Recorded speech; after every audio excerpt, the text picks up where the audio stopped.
Hello my dear friends, very good evening to all of you. Welcome to Careerwill. So guys, हम लोग पढ़ रहे थे atom bomb.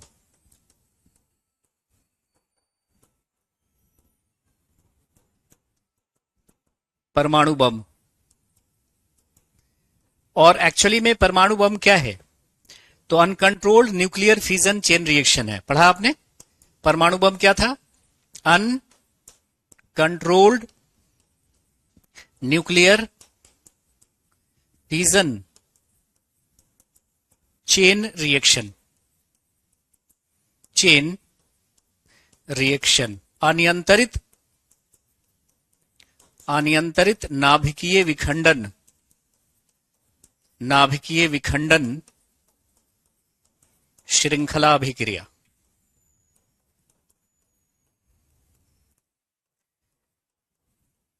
अभिक्रिया यानी हमने न्यूक्लियर फिजन रिएक्शन को खुलेआम तबाही करने के लिए छोड़ दिया।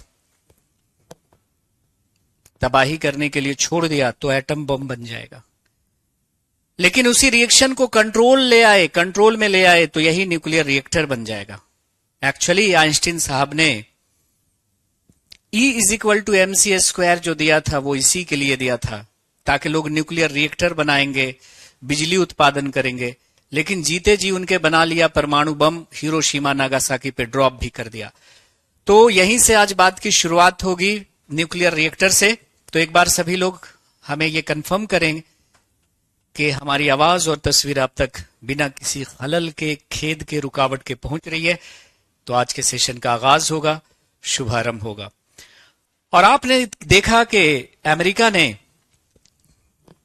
6 अगस्त 1945 को पहला परमाणु बम ड्रॉप किया, और उस परमाणु बम का नाम था लिटिल बॉय, जिसमें यूरेनियम 235 का इस्तेमाल किया, जिसमें लगभग 80,000 लोग इमीडिएट मारे गए। बाद में बहुत सारे लोग रेडिएशन या विकिरण के द्वारा मारे गए। 3 दिन के बाद नागासाकी पर दूसरा बॉम्ब गिराया गया जिसका नाम था फैटमैन, जिसमें प्लूटोनियम 239 का इस्तेमाल किया गया था। तो सभी कह रहे हैं कि सब कुछ क्लियर है। तो आज के सेशन की शुरुआत होगी। प्रेम साहब हमारे साथ हैं। राजेश कह रहे हैं कि क्रिस्टल क्लियर है, आवाज भी बिल्कुल साफ है। तो फिर बारूद हवा में फैल गए। शहरों में तो बारूदों का मौसम है। शहरों में तो बारूदों का मौसम है, गांव चलो ये अमरूदों का मौसम है। तो यहां से एटम बॉम्ब में जो था, पहला जो परमाणु बॉम्ब था, याद कर लीजिएगा, 6 अगस्त 1945 को जो बॉम्ब गिराया गया था उसका नाम था लिटिल बॉय, जिसमें यूरेनियम 235 का इस्तेमाल किया गया था। और 9 अगस्त 1945 को नागासाकी पे जो बॉम्ब गिराया गया था उसका नाम था फैटमैन, जिसमें प्लूटोनियम 239 का इस्तेमाल किया गया था। ठीक है। अनकंट्रोल्ड कैसे हो रहा था? देखो, ये था यूरेनियम और इस पे हमने न्यूट्रॉन का अटैक करवाया। न्यूट्रॉन का अटैक करवाया तो प्रत्येक यूरेनियम 3-3 न्यूट्रॉन निकालेगा।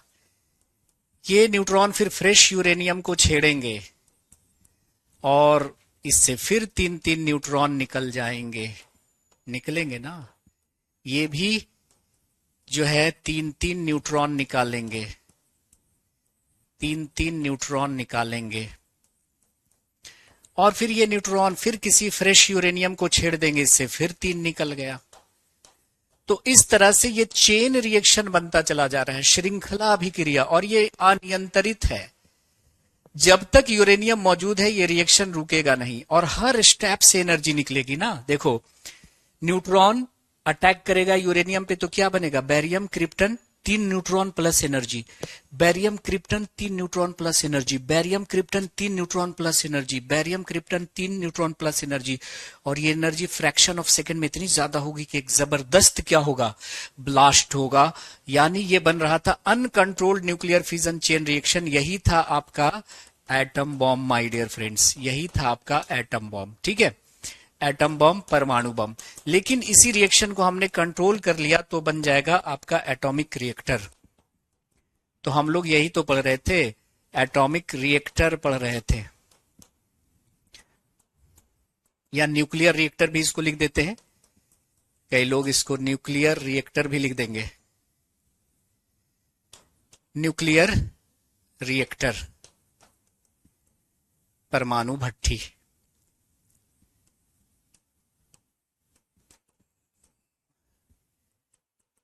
सबसे पहले इसको डिजाइन किया था एनरिको फर्मी ने, पहला परमाणु भट्ठी बनाने वाले थे, याद कीजिए पिछले क्लास में हमने पढ़ा होगा, एनरिको फर्मी। और इसमें रिएक्शन कैसा हो रहा था, रिएक्शन प्रतिक्रिया कौन सी चल रही थी, तो वहां पे क्या था, uncontrolled nuclear fission chain reaction, control कर लिया, बस क्या कर लिया, यहां पे चलेगा controlled nuclear fission chain reaction, controlled fusion या fusion, fission, controlled nuclear fission और चेन रिएक्शन, चेन रिएक्शन, नियंत्रित नाभिकीय विखंडन अभिक्रिया, विखंडन अभिक्रिया। ठीक है, नोट करेंगे। तो दोनों में, एटम बम में और परमाणु बम में क्या फर्क है, वहां पे क्या चल रहा है, देखो परमाणु बम में क्या चल रहा है, uncontrolled nuclear fission chain reaction. देखो ये अनकंट्रोल्ड, हमने इस रिएक्शन को तबाही मचाने के लिए छोड़ दिया, ऐसे आवारा छोड़ दिया, मचाओ जितनी तबाही मचानी है, लेकिन इसी रिएक्शन को हमने क्या कर लिया, कंट्रोल कर लिया, नियंत्रित कर लिया, तो यही आपका एटॉमिक रिएक्टर कहलाएगा। अब सवाल ये पैदा होता है कि इतने भयंकर रिएक्शन को हम कंट्रोल कैसे कर लेते हैं, कंट्रोल कैसे कर लेते हैं। ठीक है, तो हम लोग देखने जा रहे हैं components of nuclear reactor, components of nuclear reactor. ठीक है, so let us start with components of nuclear reactor, परमाणु भट्ठी के घटक, क्या क्या चीजें उसमें होती है। पहली जो चीज होगी वो होगी फ्यूल, फ्यूल ईंधन। ईंधन के तौर पे हम नाभिकीय भट्ठी में क्या यूज करते हैं जरा बताएंगे आप लोग। न्यूक्लियर फ्यूल के तौर पे हम किसका इस्तेमाल करते हैं, खुशबू। चलिए ठीक है, बहुत अच्छा है। अभी बायोलॉजी भी पढ़नी बाकी है, बायोलॉजी जिस्म का अध्ययन, उसमें और मजा आएगा, है ना। जो बच्चे पहले से बायोलॉजी पढ़ चुके हैं, 14, 15, 16 वाले, उनको तो मजा ही रहा होगा केमिस्ट्री भी पढ़ने में। न्यूक्लियर फ्यूल के तौर पे हम किसका इस्तेमाल करते हैं, जल्दी बता दीजिए। तो यूरेनियम 235 का और प्लूटोनियम 239 का। तो क्वेश्चन होगा कि परमाणु भट्ठी में ईंधन के रूप में इस्तेमाल किया जाता है, हाँ इसे ही एटॉमिक पावर प्लांट बोलेंगे, बिल्कुल सही, यूरेनियम 235, बिल्कुल। कोल का नहीं करते, कोल तो अलग चीज हो गई ना, यूरेनियम का यूज करेंगे। Very good, radio active substance का यूज करेंगे, बहुत खूब, क्या बात है। तो यूरेनियम का इस्तेमाल परमाणु भट्ठी में ईंधन के तौर पे किया जाता है। दूसरा कंपोनेंट देखिएगा होता है आपका कूलेंट, शीतलक। क्या होता है गाइस, कूलेंट। क्वेश्चन होगा कि कूलेंट का काम क्या होता है, कूलेंट का काम क्या होता है परमाणु भट्ठी में, शीतलक का काम क्या होता है। तो देखिए ना, ध्यान से सुनिएगा आप लोग, चाहे वो न्यूक्लियर फिजन हो या फ्यूजन हो, इस दौरान काफी अधिक ऊर्जा निकलती है। किस रूप में, हीट के रूप में। परमाणु बम में काफी ऊर्जा हीट के रूप में निकलती है। तो हम न्यूक्लियर रिएक्टर बनाने जा रहे हैं, तो जो एक्स्ट्रा हीट है उसको एब्जॉर्ब नहीं करेंगे, तो परमाणु भट्ठी ब्लास्ट कर जाएगा और फिर से वो बम ही बन जाएगा। तो पहला सवाल ये होता है कि परमाणु भट्ठी में कूलेंट का काम क्या होता है। तो कूलेंट का काम होता है, लिख लीजिएगा, it absorbs extra heat, it absorbs extra heat. Coolant का काम क्या होता है, अतिरिक्त ऊष्मा को अवशोषित करना, अतिरिक्त ऊष्मा को अवशोषित करते हैं, अवशोषित करते हैं। एक तो सवाल ये हो गया कि भाई परमाणु भट्टी में कूलेंट का फंक्शन क्या होता है। तो ये एक्स्ट्रा हीट को एब्जॉर्ब करेगा ताकि परमाणु भट्टी ब्लास्ट ना करे और फिर से परमाणु बम ना बन जाए। दूसरा सवाल, परमाणु भट्टी में कूलेंट के तौर पे हम किन किन पदार्थों का इस्तेमाल करते हैं। Which of the following substances are used as coolant in a nuclear reactor. परमाणु भट्टी में किन का इस्तेमाल जो है वो कूलेंट के तौर पे किया जाता है। तो एग्जाम्पल जरा आप लोग बताते हैं, चलते हैं। पवन कुमार साहब आपके कमेंट आ रहे हैं। कूलेंट के तौर पे हम किसका इस्तेमाल करते हैं। तो कूलेंट के तौर पे हम लोग इस्तेमाल करते हैं नॉर्मल वाटर का।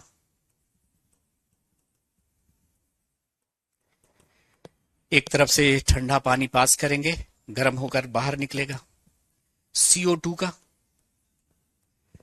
कार्बन डाइऑक्साइड का, मोल्टेन सोडियम का, मोल्टेन सोडियम, द्रवित सोडियम, द्रवित सोडियम का, और हीलियम का, हीलियम का। इन सभी पदार्थों का इस्तेमाल हम कूलेंट के तौर पे कर सकते हैं। तो वाटर का हो गया, CO2 गैस प्रवाहित करेंगे, गर्म होकर निकलेगी। मोल्टेन सोडियम, द्रवित सोडियम का इस्तेमाल हम लोग करेंगे और हीलियम गैस का इस्तेमाल करेंगे, है ना। नेक्स्ट जो कंपोनेंट आपका होता है वो होता है आपका मॉडरेटर, मंदक, मंदक। ठीक है, मंदक का काम क्या होता है। मंदक का काम होता है कि भाई न्यूट्रॉन को स्लो करना। अब आप कहिएगा सर न्यूट्रॉन को स्लो करने की जरूरत क्यों पड़ी। ध्यान से सुनिएगा मेरी बात को, न्यूट्रॉन को स्लो करने की जरूरत क्यों पड़ी। तो अगर मैं आपसे पूछूं कि परमाणु बम के बनने की वजह क्या है, रिएक्शन के, परमाणु बम में अनकंट्रोल्ड रिएक्शन हो रहा है, तो इस रिएक्शन के अनकंट्रोल्ड होने की वजह क्या है। तो आप कहिएगा सर ये आवारा न्यूट्रॉन्स हैं। ये न्यूट्रॉन ने यूरेनियम को छेड़ा, इससे 3 न्यूट्रॉन निकल गए। इसने दूसरे न्यूट्रॉन को छोड़ा, उससे फिर 3 निकल गए। इसने इसको छेड़ा, इससे 3 निकल गए। तो इन आवारा न्यूट्रॉन की वजह से रिएक्शन अनकंट्रोल्ड हो रहा है। अगर हम इस न्यूट्रॉन को कंट्रोल में ले आए तो रिएक्शन कंट्रोल में आ जाएगा। तो परमाणु बम में रिएक्शन के अनकंट्रोल्ड होने की वजह क्या है, ये आवारा न्यूट्रॉन। इस न्यूट्रॉन ने यूरेनियम को छेड़ा, इससे 3 निकल गए। इसने इन 3 को छेड़ा, सबसे 3 निकल गए। तो यहां पर रिएक्शन के अनकंट्रोल होने की वजह है आवारा न्यूट्रॉन। अगर हम न्यूट्रॉन को कंट्रोल में ले आए तो हमारा रिएक्शन कंट्रोल में आ जाएगा। बात आ रही है समझ में।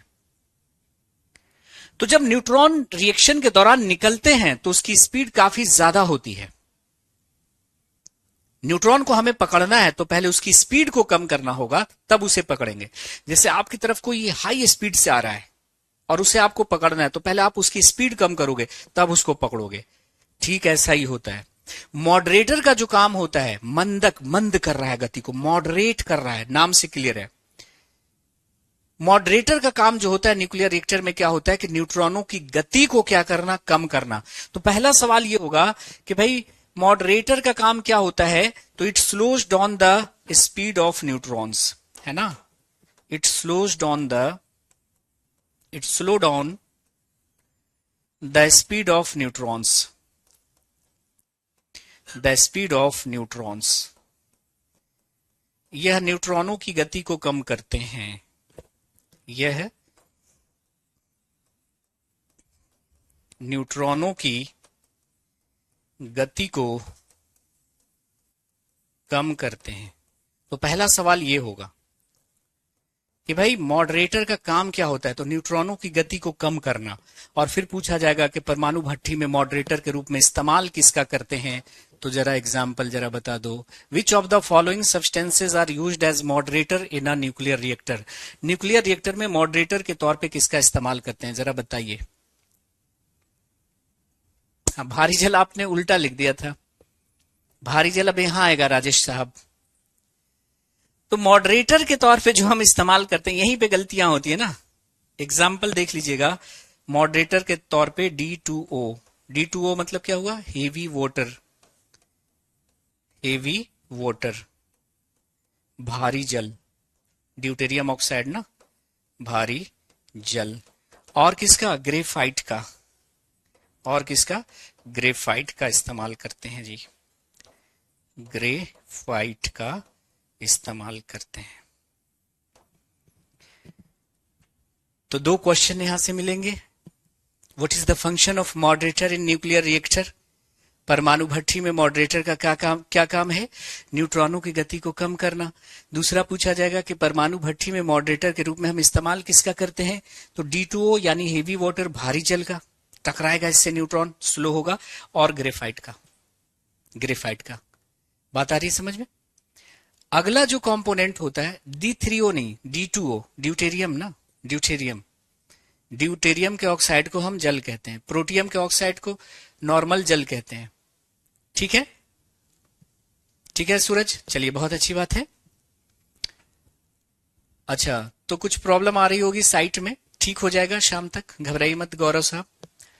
अब चौथा जो कंपोनेंट होता है my dear friends nuclear reactor का, वो होता है आपका कंट्रोल रॉड। कंट्रोल रॉड, नियंत्रक छड़।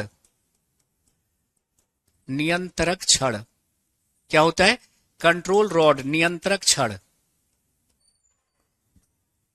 नियंत्रक छड़ का काम क्या होता है?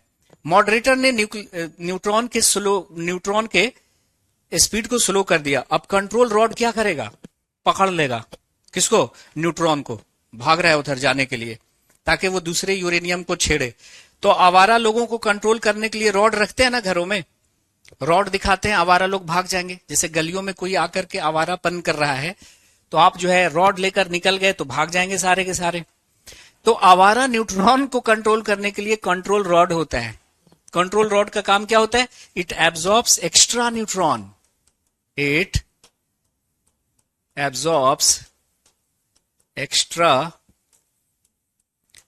न्यूट्रॉन्स, यह अतिरिक्त न्यूट्रॉनों को अवशोषित करता है। नियंत्रक छड़ का काम क्या होता है? न्यूट्रॉनों को अवशोषित करना। अतिरिक्त जो एक्स्ट्रा है, अतिरिक्त न्यूट्रॉनों को अवशोषित करते हैं, अवशोषित करते हैं। एक्स्ट्रा न्यूट्रॉन को एब्जॉर्ब कर लेगा। हम अपनी मर्जी से न्यूट्रॉन जाने देंगे कि ये न्यूट्रॉन जाएगा, रिएक्शन होगा, एनर्जी निकलेगी। जितनी एनर्जी हम संभाल सकते हैं वहां पे, तो हम अपनी मर्जी से न्यूट्रॉन जाने देंगे। जितनी हमें जरूरत है, कंट्रोल्ड वे में हम न्यूट्रॉन जाने देंगे, रिएक्शन होगा और उस रिएक्शन से जो एनर्जी निकलेगी उसका यूज करेंगे बिजली वगैरह बनाने में। फिर आपसे क्वेश्चन पूछा जाएगा कि कंट्रोल रॉड का काम क्या होता है? तो इट एब्जॉर्ब्स एक्स्ट्रा न्यूट्रॉन, यह अतिरिक्त न्यूट्रॉनों को अवशोषित करता है। और कंट्रोल रॉड के रूप में इस्तेमाल किसका करते हैं वो जरा बता दो।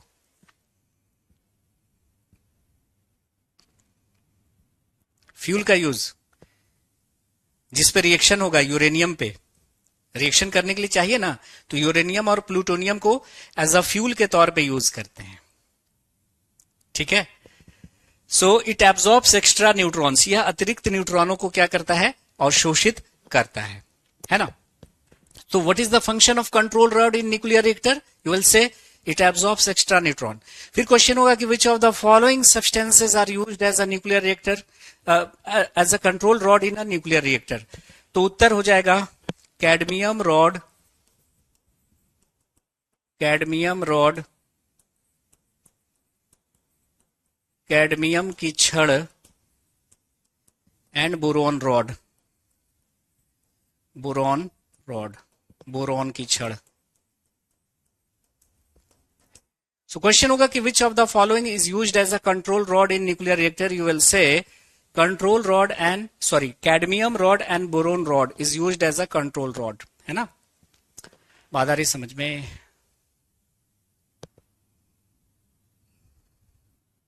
ऐसे नहीं कर सकते ना यूरेनियम का यूज कि हम जो है पेट्रोल की जगह यूरेनियम ले लिया।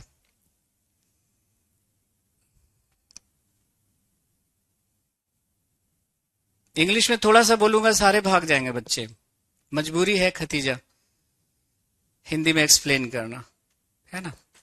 अभी सब कमेंट आएंगे, सर आप इंग्लिश बोल रहे हैं, तो बाइलिंगुअल तो लेके चल रहे हैं, हिंदी इंग्लिश दोनों ही बोल रहे हैं, इतना तो समझ में आना चाहिए, है कि नहीं।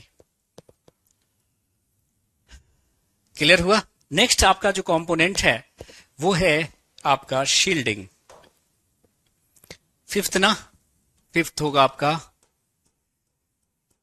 शील्डिंग, परिरक्षक। शील्डिंग क्या होती है कि हम न्यूक्लियर रिएक्टर को कंक्रीट, स्टील और लेड की दीवारों से घेर देते हैं। तो न्यूक्लियर रिएक्टर के चारों ओर हम एक दीवार खड़ी करेंगे कंक्रीट, स्टील और लेड की। आप जानते हैं कि ये जो लेड होता है, पीबी, लेड, लेड है ना, जिसको शीशा कहते हैं, एक्चुअली लिखते हैं सीसा, ये गलत है, शीशा होता है। ये जो लेड होता है ना, ये रेडिएशंस को एब्जॉर्ब करता है। जो भी हार्मफुल विकिरण है, हार्मफुल रेडिएशंस हैं, उसको एब्जॉर्ब करने का काम करता है, अवशोषित करने का कार्य करता है।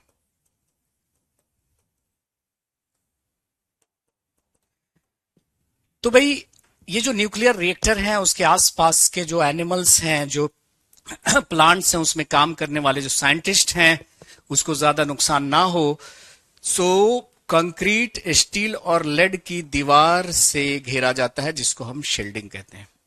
क्या कहते हैं? शील्डिंग कहते हैं।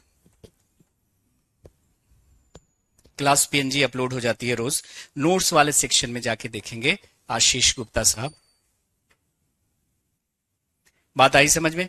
तो आपने देखा कि किस तरह से हमने इतने भयंकर रिएक्शन को कंट्रोल में कर लिया।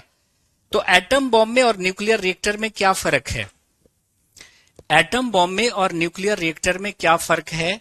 अगर आपसे कोई पूछ ले, है ना, अगर आपसे कोई पूछ ले कि भाई एटम बॉम्ब में और न्यूक्लियर रिएक्टर में क्या फर्क है, तो आप क्या जवाब दोगे?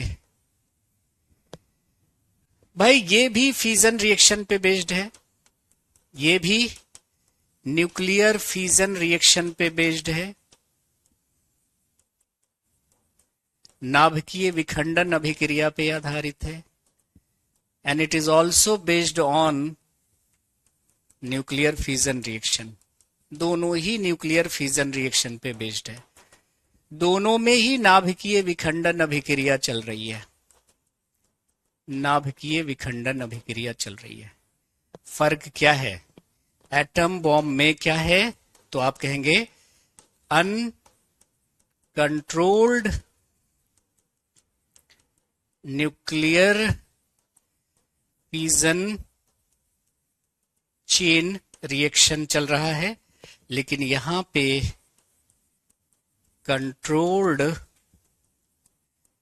न्यूक्लियर फिजन चेन रिएक्शन चल रहा है। So here we have uncontrolled nuclear fission chain reaction, but when we talk about the nuclear reactor, here controlled nuclear fission chain reaction takes place. So this is the basic difference between atom bomb and nuclear reactor. तो यहां पे क्या हो रहा है? अनियंत्रित नाभिकीय संलयन, अनियंत्रित नाभिकीय संलयन अभिक्रिया, है ना, अनियंत्रित नाभिकीय संलयन अभिक्रिया, यहां पर सॉरी, नाभिकीय विखंडन अभिक्रिया, अनियंत्रित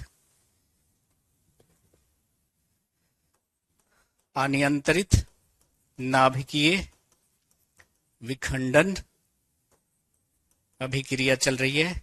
यहां पे नियंत्रित नाभिकीय विखंडन अभिक्रिया चल रही है। ये दोनों में अंतर है जी, दोनों ही बेस्ड हैं किस पे? न्यूक्लियर फिजन पे। बात आनी चाहिए समझ में। एम आई क्लियर और नॉट?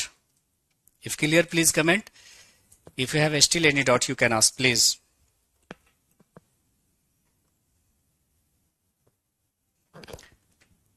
क्लियर है सबको? तो यहां पे क्या हो रहा है? अनियंत्रित नाभिकीय विखंडन श्रृंखला अभिक्रिया, अनियंत्रित नाभिकीय विखंडन श्रृंखला अभिक्रिया, श्रृंखला अभिक्रिया, और यहां पे नियंत्रित नाभिकीय विखंडन, नियंत्रित नाभिकीय विखंडन श्रृंखला अभिक्रिया चल रही है। ओके, ये बेसिक डिफरेंस हो गया। तो हमारा न्यूक्लियर फिजन खत्म हो गया जी, न्यूक्लियर फिजन खत्म हो गया। कोई भी क्वेश्चन होगा यहां से बन जाएगा आपके लेवल का, ठीक है। हाँ, हर समय रेडियो एक्टिव है ना, इसका फ्यूल जो हम यूज कर रहे हैं, जिस पे रिएक्शन करवाएंगे, तो ये रेडियो एक्टिव है, तो उससे अल्फा बीटा गामा निकलती रहती है। तो एटम बम और न्यूक्लियर रिएक्टर दोनों ही न्यूक्लियर फ्यूजन पे आधारित है, दोनों में न्यूक्लियर फ्यूजन रिएक्शन ही चल रहा है। लेकिन फर्क क्या है, यहाँ पे अनकंट्रोल्ड है, यहाँ पे कंट्रोल है। कैसे कंट्रोल किया हमने देखा, हमने न्यूट्रॉन को कंट्रोल कर लिया, न्यूट्रॉन को पकड़ लिया, अपनी मर्जी से न्यूट्रॉन भेज रहे, रिएक्शन हो रहा है, एनर्जी को हम यूज कर रहे हैं, ठीक है। चलिए अब हम बात करेंगे nuclear fusion reaction. Nuclear fusion reaction, नाभिकीय संलयन अभिक्रिया, नाभिकीय संलयन अभिक्रिया।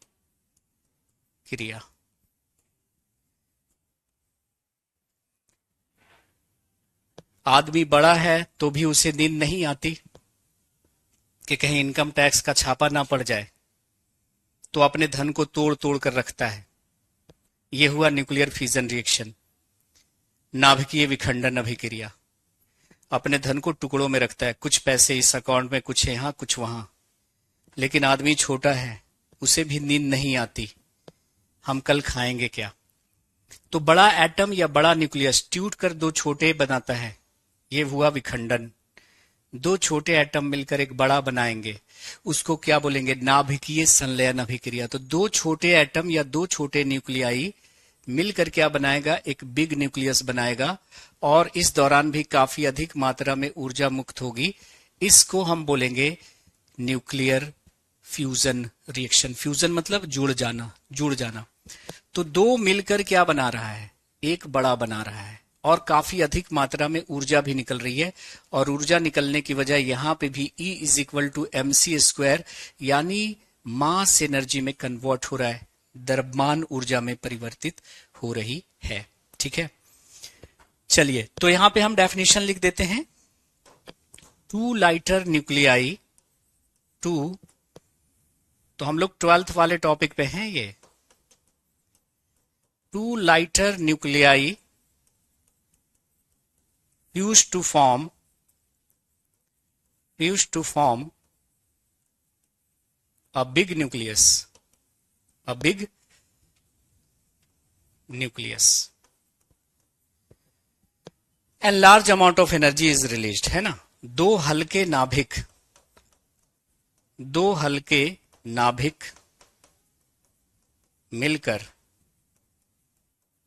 मिलकर एक बड़े नाभिक का निर्माण करते हैं, एक बड़े नाभिक का निर्माण करते हैं।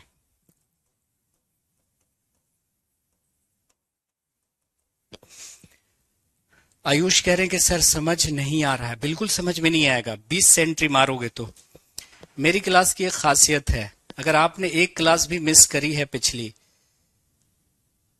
और बीच से आपने एंट्री मारी है, बिल्कुल भी आपको समझ में नहीं आएगा, ये गारंटी है। अगर आपने बायोलॉजी पहले से नहीं पढ़ रखी है, और ये हम पढ़ रहे हैं कौन सी बायोलॉजी, 12th क्लास की, 11th क्लास की केमिस्ट्री और 12th क्लास की फिजिक्स में है ये टॉपिक। और आप देखिएगा, चाहे वो सीजीएल का एग्जाम हो, सीडीएस का एग्जाम हो, एनडीए का एग्जाम हो, पीसीएस का एग्जाम हो, टीचिंग लेवल के एग्जाम्स हो, यहां जो मैं अभी हम लोग पढ़ रहे हैं ना, वो क्वेश्चन हमेशा रहते हैं।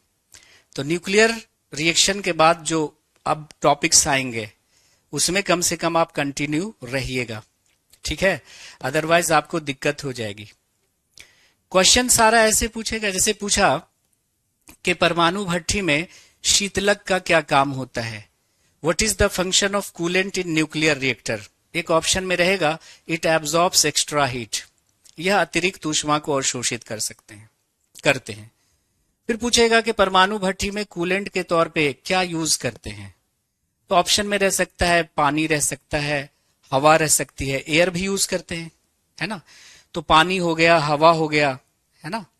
तो ठंडी हवा को हम क्या करते हैं, भेजते हैं, और गर्म होकर क्या होती है, निकलती है। तो वाटर हो गया, CO2 हो गया, मोल्टेन सोडियम हो गया, एयर भी यहां पे आप लिख सकते हैं, एयर मतलब वायु।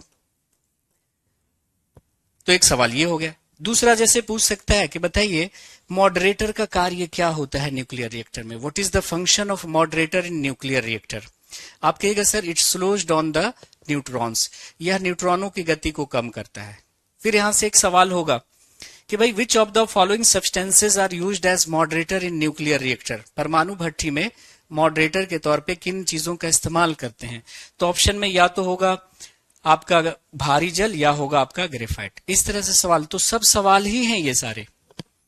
परमाणु भट्ठी में ईंधन के तौर पे किसका इस्तेमाल किया जाता है, यूरेनियम 235, प्लूटोनियम 235, है ना।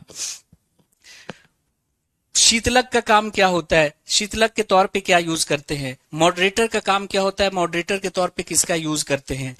उसके बाद कंट्रोल रॉड का काम क्या होता है, कंट्रोल रॉड के तौर पे किसका यूज करते हैं। तो ये सब भर भर के क्वेश्चंस हैं, है ना, और अच्छी क्वालिटी के क्वेश्चन है। ये सब क्वेश्चन जब पूछता है तो बच्चों से बनते नहीं है, बात आनी चाहिए समझ में। प्रैक्टिस शीट दे दी जाएगी, बात आ रही समझ में, क्लियर। चलिए उसके बाद जैसे पूछ लिया जाए कि भाई शील्डिंग क्या होती है, तो शील्डिंग क्या होती है कि परमाणु भट्ठी को कंक्रीट, स्टील और लेड की दीवारों से घेरा जाता है। ठीक है, लेड क्यों यूज करते हैं, क्यों लेड जो है वो रेडिएशन को अवशोषित करता है। जो साइंटिस्ट होते हैं आपने देखा होगा, जो न्यूक्लियर रिएक्टर वगैरह में काम करते हैं, वो लेड के एप्रॉन पहने हुए रहते हैं। लेड जैसे डॉक्टर एप्रॉन पहन के रहते हैं ना कपड़े का, वो जो साइंटिस्ट हैं जो परमाणु भट्ठी में काम करते हैं उनको लेड का एप्रन दिया जाता है ताकि रेडिएशन जो आ रही है उसको एब्जॉर्ब किया जा सके, है ना। अब न्यूक्लियर रिएक्टर जो है बिजली बनाने के लिए हम इसका इस्तेमाल करते हैं, बिजली बनाने के लिए, ठीक है। तो ये जो अभी आपको बिजलियां मिल रही हैं वो सब किसकी वजह से मिल रही हैं, परमाणु भट्ठी के रूप में। तो हमने न्यूक्लियर फिजन देखा, अब फ्यूजन पे आते हैं। फिजन में क्या था कि एक बड़ा नाभिक टूटकर दो छोटे नाभिक बना रहा था। यहां पे दो हल्के नाभिक मिलकर एक बड़ा नाभिक बनाएंगे। क्यों क्यों बनाएंगे भाई, स्टेबल होने के लिए। ये एटम बहुत छोटा है तो वो क्या होता है, अनस्टेबल होता है, अस्थाई होता है। क्या होता है, अस्थाई होता है। तो दो छोटे एटम मिलकर एक बड़ा एटम बनाते हैं ताकि वो स्टेबल हो सके, अस्थाई हो सके। बात आ रही है समझ में। तो मकसद चाहे वो फिजन हो या फ्यूजन हो, दोनों रिएक्शन का मतलब होता है स्टेबिलिटी गेन करना, है ना, स्टेबल होना।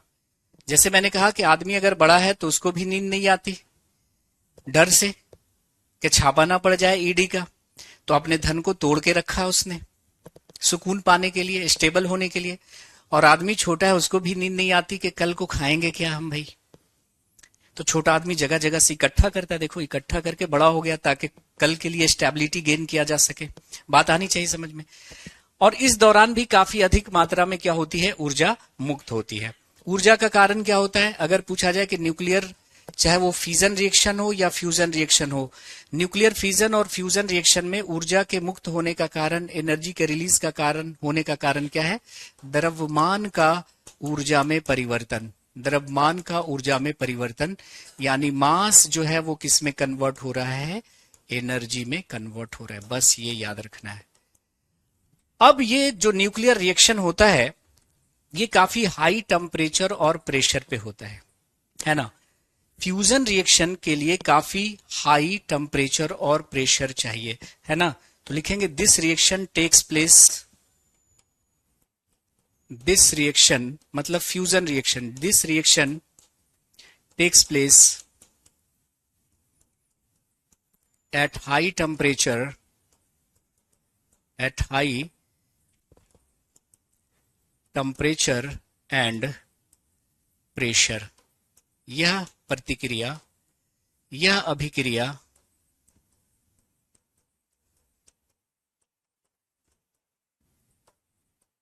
उच्च दाब एवं उच्च तापमान पर होती है। उच्च तापमान पर होती है, नॉर्मल टेम्परेचर और प्रेशर पे नहीं होगा। जैसे अगर क्वेश्चन पूछा जा रहा है कि सूर्य और तारों में कौन सी अभिक्रिया चल रही है, सूर्य और तारों में कौन सी अभिक्रिया चल रही है, तो उत्तर होगा न्यूक्लियर फ्यूजन रिएक्शन, है ना। तो जो सन है, जो स्टार्स हैं, सन भी आपका एक स्टार है, उसमें क्या हो रहा है, फ्यूजन या फ्यूजन रिएक्शन हो रहा है। तो याद कर लेना कि इन सन एंड स्टार्स, ये पूछा जाता है, in sun and stars nuclear fusion reaction takes place. Nuclear fusion reaction will occur और टेक्स प्लेस। सूर्य और तारों में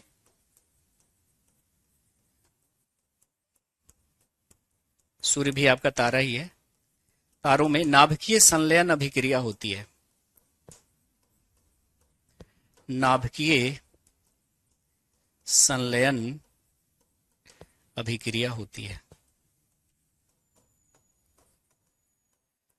तो अगर पूछा जाए कि सूर्य और तारों में कौन सी रिएक्शन होती है, तो न्यूक्लियर फ्यूजन रिएक्शन होता है। और क्या हो रहा है, सूर्य और तारों में हाइड्रोजन मिलकर हीलियम का निर्माण करते हैं, है ना। तो in sun and stars, next point लिखेंगे, in sun and stars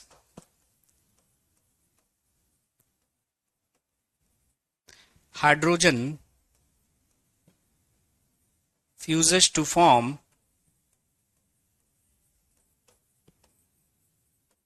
helium.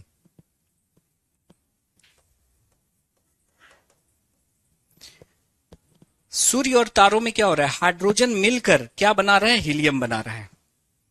और इस दौरान ऊर्जा जो निकल रही है, उस ऊर्जा को बताने की जरूरत नहीं है। पूरी ब्रह्मांड में ऊर्जा का जो मात्र एक स्रोत है, वो क्या है, आपका सूर्य है।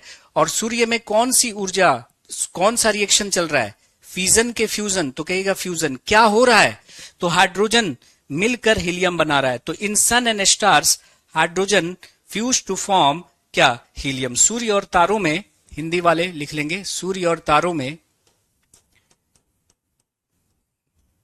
जैसे जैसे मैं लिख रहा हूं वैसा ही ऑप्शन रहेगा। सूर्य और तारों में हाइड्रोजन मिलकर या हाइड्रोजन संलयित होकर, किताबी भाषा लिखना चाहते हैं तो हाइड्रोजन संलयित होकर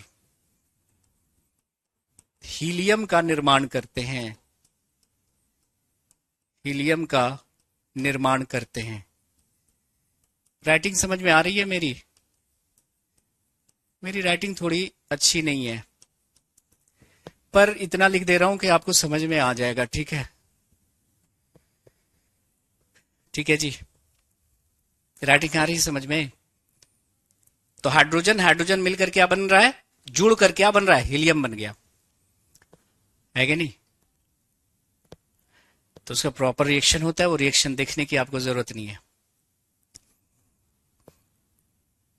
आयुष कह रहे हैं कि गर्लफ्रेंड बनाना चाहिए कि नहीं बनाना चाहिए, उनकी बातों का एतबार न कर, भूल कर भी उनसे प्यार न कर, वो कयामत तलक न आएंगे, उनके आने का इंतजार न कर। अभी आपके सांसों में, धड़कनों में, ख्वाबों में, ख्यालों में सिर्फ आपका एग्जाम होना चाहिए। आपकी गर्लफ्रेंड आपका एग्जाम है। अभी आपके रूम की दीवारों पर ये सब पॉइंट्स लिखकर चिपके हुए होने चाहिए चारों तरफ। बाद में आप जिसकी तस्वीर लगाना चाहते हैं लगा लीजिए, कोई नहीं रोकेगा। स्टूडेंट लाइफ में अय्याशी नहीं, थोड़ा मन को दबा के रखिए। अभी स्टूडेंट लाइफ में जो अय्याशी करता है वो सारी जिंदगी ऐश को तरस जाता है, और स्टूडेंट लाइफ में जिसने थोड़ा अपने आप को संभाल लिया वो जिंदगी भर ऐश करता है। एक वॉचमैन था और एक आईएएस ऑफिसर था। तो एक आईएएस ऑफिसर के बेटे ने पूछा उससे, अपने पिता से, कि पापा हम लोग रात भर सोते हैं, अपना वॉचमैन रात भर जागता है। तो उसके पिता ने उससे कहा कि जब मैं जागता था तो ये सोता था। बात आई समझ में? मतलब जब मैं जाग जाकर पढ़ाइयां कर रहा होता था उस समय ये सोता था, तो अब ये जिंदगी भर जागेंगे। और मैं कुछ दिन हमने अपनी नींद और जो है समस्या को त्यागा है, मतलब सुख को सुविधा को त्यागा है, तो अब जिंदगी भर हमारा आराम से गुजरेगा। तो एक शायर कहते हैं कि वही मंजिल को पा लेते हैं जो खारों पे चलते हैं। खार मतलब कांटा और गुल मतलब फूल। वही मंजिल को पा लेते हैं जो खारों पे चलते हैं। गुलों की सेज पर तो सोने वाले हाथ मलते हैं। गुलों की सेज पर तो सोने वाले हाथ मलते हैं। एक विडंबना है कि पढ़ाई का जो दौर है और आशिकी का जो दौर है वो सेम होता है। इसी उम्र में एक्चुअली आशिकी होती है और जिस उम्र में आप हैं उसी उम्र में पढ़ाई भी करनी होती है। तो आशिकी और पढ़ाई एक ही दौर में होता है, इसलिए थोड़ा मुश्किल है बच्चों के लिए, है ना। सभी के लिए काम मुश्किल है, लेकिन थोड़ा सा अपने आप कंट्रोल रखिए, सफलता आपको मिलेगी। घबराना नहीं है, निगेटिव लोगों से दूर रहिए, पॉजिटिविटी बना के रखिए। तो हमने क्या बोला कि सूर्य और तारों में हाइड्रोजन संलयित होकर किसका निर्माण कर रहे हैं? तो हीलियम का निर्माण कर रहे हैं। तो अगर मैं आपसे पूछूं कि ये जो सूर्य और तारे हैं उसमें क्या हो रहा है, इतना जो एनर्जी निकल रही है पूरे ब्रह्मांड में यही एनर्जी दे रहा है ना, उसमें कौन सा रिएक्शन हो रहा है? फिजन के फ्यूजन? तो कहिएगा सर फ्यूजन। क्या हो रहा है सन और स्टार्स में? तो हाइड्रोजन फ्यूज करके हीलियम का निर्माण कर रहे हैं, जिसकी वजह से एनर्जी रिलीज हो रही है। एनर्जी रिलीज हो रही है। हाइड्रोजन बॉम्ब किस पे आधारित है बताइए? हाइड्रोजन बॉम्ब किस पे आधारित है? न्यूक्लियर फ्यूजन रिएक्शन पे। तो इस बात को भी जरा लिख लेंगे, hydrogen bomb is based on, hydrogen bomb is based on nuclear fusion reaction. Nuclear fusion reaction. Hydrogen bomb नाभिकीय संलयन अभिक्रिया पर आधारित होता है। नाभिकीय संलयन अभिक्रिया पर आधारित होता है। आधारित होता है। तो हाइड्रोजन बॉम्ब जो है वो नाभिकीय संलयन अभिक्रिया पर आधारित होता है। और आप जानते हैं कि नाभिकीय संलयन अभिक्रिया है वो नॉर्मल टेम्परेचर और प्रेशर पे पॉसिबल नहीं है। इसके लिए काफी हाई टेम्परेचर और प्रेशर चाहिए जो सन में मौजूद है। सन में हाई टेम्परेचर भी है और हाई प्रेशर है, और इस हाई टेम्परेचर और प्रेशर की वजह से हाइड्रोजन मिलकर हीलियम बना रहे हैं। यहां पे भी हाइड्रोजन है, पृथ्वी पे भी हाइड्रोजन है, लेकिन ये हीलियम बन रहा है क्या? नहीं बन रहा है। इसके लिए हाई टेम्परेचर और प्रेशर चाहिए जो कि सन में मौजूद है। ठीक है। तो अगर मैं आपसे पूछूं कि हाइड्रोजन बॉम्ब ज्यादा डेंजरस या एटम बॉम्ब ज्यादा डेंजरस, आप कहेगा हाइड्रोजन बॉम्ब ज्यादा डेंजरस है। एक हाइड्रोजन बॉम्ब को स्टार्ट करने के लिए आपको एक एटम बॉम्ब ड्रॉप करना पड़ेगा। आप जब एक एटम बॉम्ब ड्रॉप करेंगे तब उतना टेम्परेचर और प्रेशर क्रिएट होगा, तब एक हाइड्रोजन बॉम्ब स्टार्ट लेगा। आप सोचो, एटम बॉम्ब अपने आप में इतना खतरनाक, हाइड्रोजन बॉम्ब को स्टार्ट करने के लिए एटम बॉम्ब ड्रॉप करना पड़ रहा है, वो कितना खतरनाक होगा। एटम बॉम्ब, हाइड्रोजन बॉम्ब की खोज किसने करी थी? हाइड्रोजन बॉम्ब की डिस्कवरी जरा बता दो। हाइड्रोजन बॉम्ब, हाइड्रोजन बॉम्ब की खोज, डिस्कवरी, जल्दी जल्दी आप लोग कमेंट करेंगे। खोज किसने करी थी? किसने बनाया था? मतलब फ्यूजन में समझाना नहीं, दो छोटे एटम टूट मिलकर क्या बनाएंगे अमन? दो छोटे एटम मिलकर एक बड़ा एटम बना लेंगे। जैसे हाइड्रोजन हाइड्रोजन मिलकर क्या बन गया? हीलियम बन गया। तो फ्यूजन मतलब क्या होता है? जुड़ना ना, जुड़ना। ठीक है। अनकंट्रोल्ड, अनकंट्रोल्ड होगा ना। जैसे ही बम आ गया ना, तो बम में क्या हो गया? अनकंट्रोल्ड हो गया। Edward Teller, Wasim Ansari, very good. तो एडवर्ड टेलर ने बनाया था, एडवर्ड टेलर, एडवर्ड टेलर ने बनाया था। Edward Teller, very good.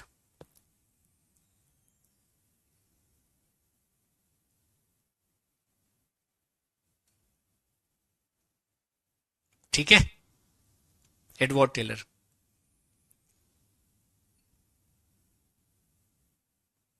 Class attend करने में परेशानी हो रही है, ठीक है, देखते हैं उसको। Edward Teller, very good very good.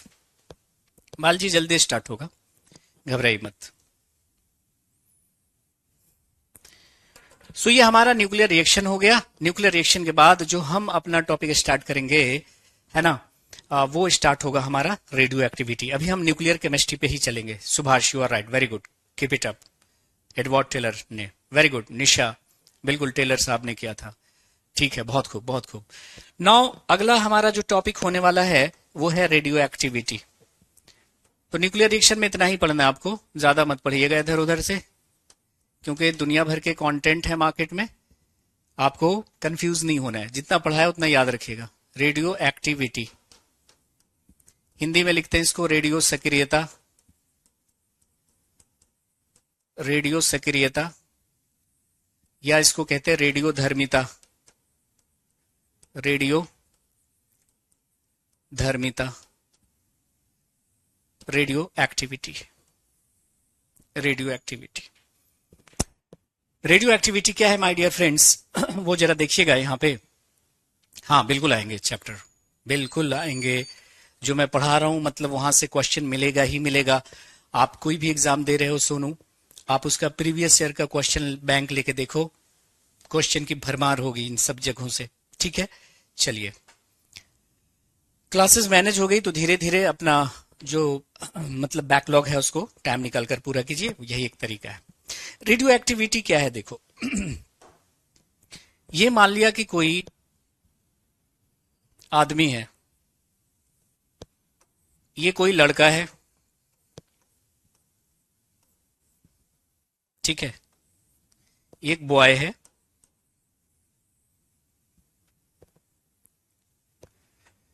और अभी इसको इश्क नहीं हुआ है, इश्क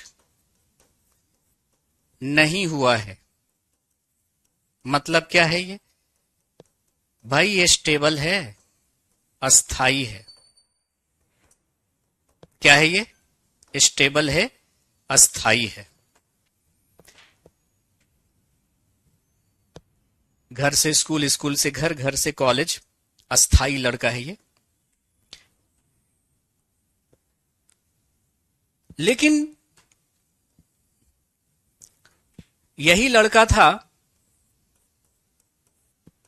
और इसे इश्क हो गया है। उसकी वजह चाहे जो भी रही हो, क्या हो गया, इश्क हो गया। तो ये हो गया अनस्टेबल, क्या हो गया, अस्थाई हो गया।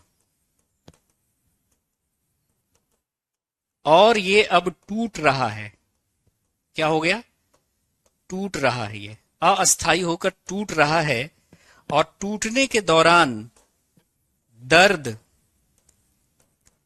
आंसू और आहें निकाल रहा है।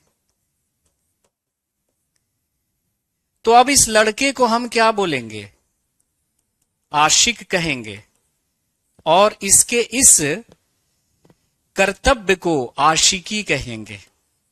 क्या कहेंगे, आशिकी कहेंगे। नॉर्मल था, स्टेबल था, ना दर्द, ना गम, ना आंसू, ना आहें। लेकिन इसे हो गया है इश्क, तो ये हो गया है अनस्टेबल और टूट रहा है, डिसइंटीग्रेट कर रहा है। टूटने को और मतलब रेडियो एक्टिविटी की भाषा में क्या बोलते हैं, डिसइंटीग्रेट, विखंडित हो रहा है, टूट रहा है, विखंडित हो रहा है। और टूटने के दौरान दर्द, आंसू, आहें निकाल रहा है। तो अब इस लड़के को हम आशिक कहेंगे और इसकी इस घटना को आशिकी कहेंगे।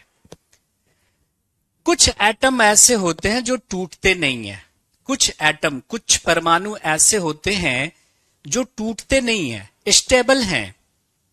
जैसे कि ये वाला सोडियम, 23 वाला सोडियम, ये भाई इस तरह का आदमी है जिसको इश्क नहीं हुआ है, लेकिन यही वाला सोडियम देखो, ये वाला 24 वाला आइसोटोप, ये भाई टूटता रहता है, ये आशिक है।